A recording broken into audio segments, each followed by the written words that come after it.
नमस्कार। शेयर बाजार की बात करते हैं, निवेश इन्वेस्टमेंट के बारे में बात करेंगे, कुछ कंपनियों के बारे में बात करते हैं निवेश के लिए, इन्वेस्टमेंट के लिए। और आगे आने वाले समय में जब और तेजी बनेगी तो इन शेयरों में और तेजी देखने को मिल सकती है और ग्रोथ की संभावना रहेगी इन कंपनियों में। तो शेयर्स भी ऊपर की तरफ जाते हुए देखे जा सकते हैं और लॉन्ग टर्म से जो निवेशकों ने अपने पोर्टफोलियो में इन कंपनियों के शेयरों को रखा है तो जबरदस्त रिटर्न भी दिया है। बीच बीच में मार्केट में जब उतार चढ़ाव या गिरावट देखने को मिलती है तो इन कंपनियों के शेयरों में भी गिरावट देखने को मिलती है। अभी देखिए हाल फिलहाल में जो गिरावट देखने को मिल रही थी तो काफ़ी कंपनियों के शेयर नीचे की तरफ आ गए थे। अब निफ्टी इंडेक्स 25,000 के ऊपर आ गया तो अब इन कंपनियों के शेयर ऊपर की तरफ आ गए हैं, लगभग 5 से 10%, 15% ऊपर की तरफ आ गए हैं। और बाजार में इस तरह का रहता है क्योंकि दोनों तरफ से बायर एंड सेलर होते हैं। बुल और बियर का जो कॉन्फ्लिक्ट चलता है, संघर्ष चलता है, तो उसी के अनुसार फिर बाजार भी चलता है। दोस्तों, जो नए निवेशक हैं इसको समझना भी ज़रूरी है कि मार्केट एक तरफा ऊपर की तरफ नहीं जाएगा। और जैसे कि आप देख रहे जो खबरें आ रही थी वॉर के बारे में या फिर टैरिफ के बारे में, तो उसकी वजह से बाजार में गिरावट थी। और अब आगे जैसे कि दूसरी तिमाही के जो नतीजे आएंगे तो जो परफॉर्मेंस होगा कंपनियों का उसी के अनुसार फिर शेयर चलेंगे।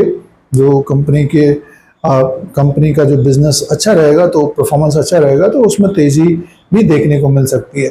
तो ये 1 दिन 2 दिन 4 दिन इस तरह से तो देखिए जो ट्रेडिंग होता है तो किसी भी कंपनी के शेयर में खबर आती है तो उसमें उतार चढ़ाव देखने को मिलता है और ज़्यादातर निवेशक उसमें फिर फंस भी जाते हैं क्योंकि वो स्टॉप लॉस जो ट्रेडिंग का सिस्टम है उसमें स्टॉप लॉस भी होना चाहिए, टारगेट का भी पता होना चाहिए कि हमको क्या करना है। जैसे 20-20 का गेम होता है तो 20 बॉल में 40 रन 45 रन बनाने हैं या फिर बॉलर को भी 4 ओवर में 1-2 विकेट लेने हैं, कम रन लेना है। तो इसी तरह से बाजार का भी एक अपना सिद्धांत रखना चाहिए निवेश के लिए, इन्वेस्टमेंट के लिए कि हमको करना क्या है, पता होना चाहिए कि हमको करना क्या है।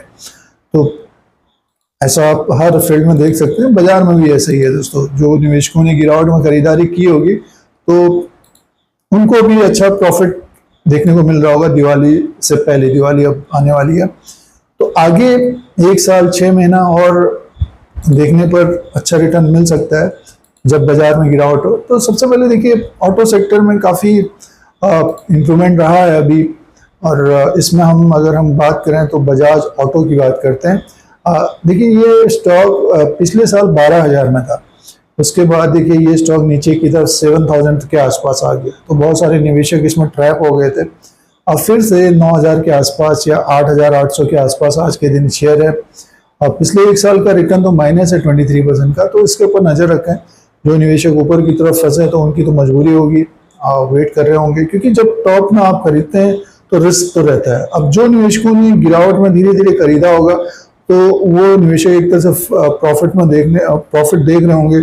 अभी 7,300 7,500 में था, आज के दिन 8,800 में है। आगे दूसरी तिमाही के नंबर्स आएंगे तो बजाज ऑटो के ऊपर नज़र रखनी चाहिए। एक बड़ी कंपनी है बजाज ग्रुप की ये। इसी तरह से अगर हम 2 व्हीलर में देखते हैं तो हीरो मोटोकॉर्प में भी काफ़ी ग्रोथ देखने को मिल रही है। इसमें भी बड़ी गिरावट रही है, 6,000 तक आ गया पिछले साल था, उसके बाद गिरकर 6,000 से गिरकर 3,500 तक आ गया था। तो ऐसा लग रहा था कि कभी बढ़ेगा नहीं बढ़ेगा। आज के दिन देखिए 5,623 में, अप्रैल मई जून जुलाई अगस्त सितंबर अक्टूबर 5-6 महीने के अंदर स्टॉक ऊपर की तरफ टॉप में ही पहुंच गया। तो आगे भी 6,000 को क्रॉस करेगा तो और तेज होता हुआ दिखाई दे सकता है, समय लगता है। साल भर में अगर आप फिक्स डिपॉजिट करते हैं तो उसमें 6-7% मिलता है। और देखिए अभी 6 महीने की बात करते हैं तो इसका जो रिटर्न है 59% का है। इस तरह से बाजार को देख सकते हैं। हीरो मोटोकॉर्प के ऊपर भी नज़र डालनी चाहिए। ये 2 व्हीलर कंपनियां हैं। 4 व्हीलर जो कंपनियां हैं, महिंद्रा एंड महिंद्रा है, मारुति है, काफ़ी अच्छा मार्केट शेयर है उसका। टाटा मोटर्स में बयानों के कारण या फिर जो अभी गिरावट रही है उसका बढ़ भी रहा है, बट ये है कि तेज़ी जो आती थी टाटा मोटर में वो देखने को नहीं मिल रही है। तो आगे ग्रोथ की संभावना रहेगी उसमें भी।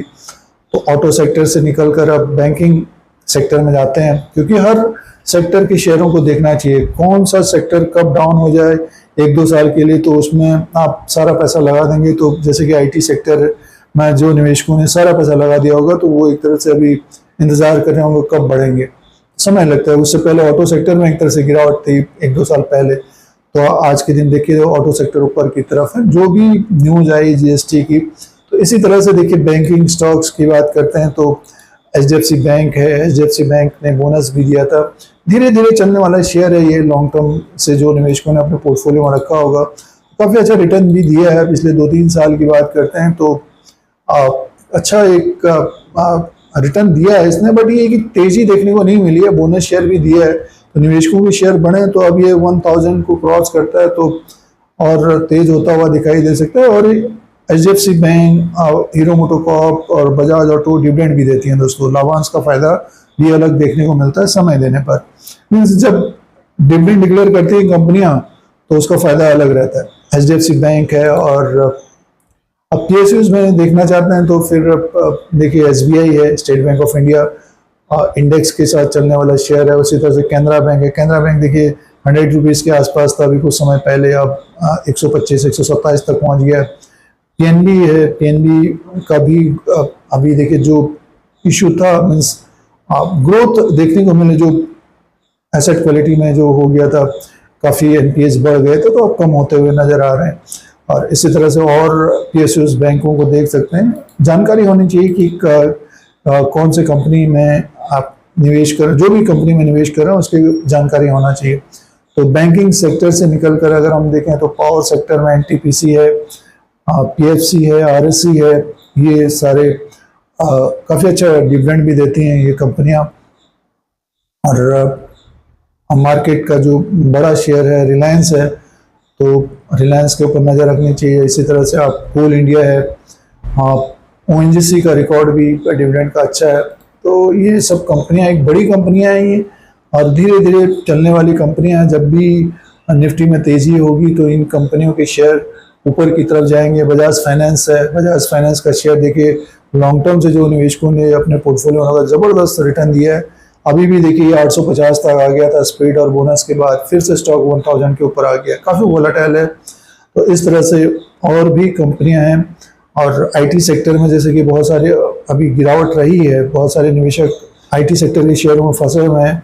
उसमें से एचसीएल टेक का डिविडेंड का रिकॉर्ड ठीक है, इन्फोसिस भी डिविडेंड देता है, और टीसीएस देखिए अपने लो पे चल रहा है। तो समय लगता है, जो सेक्टर डाउन हो जाता है तो उसको बढ़ने में फिर काफ़ी समय लगता है, क्योंकि निवेशक एक तरह से फंस जाते हैं। फिर जो बुरी खबरें आती हैं तो उसकी वजह से शेयर बढ़ते भी हैं तो घटते ज़्यादा हैं।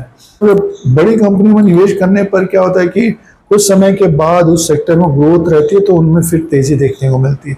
तो फिक्स डिपॉजिट से ज़्यादा रिटर्न मिलता है बाजार में, बट समय लगता है दोस्तों। तो अभी तो बाजार ऊपर की तरफ है। ये कंपनी के शेयर भी आईटी सेक्टर को छोड़कर देखें तो और सेक्टर के शेयर्स ऊपर की तरफ आ गए हैं, और आईटी सेक्टर के भी शेयर ऊपर की तरफ जाते हुए देखे जा सकते हैं। तो अगले दिवाली तक इन कंपनियों के ऊपर नज़र रखें, रिसर्च करें, उसी के अनुसार निवेश करें एसआईपी की तरह।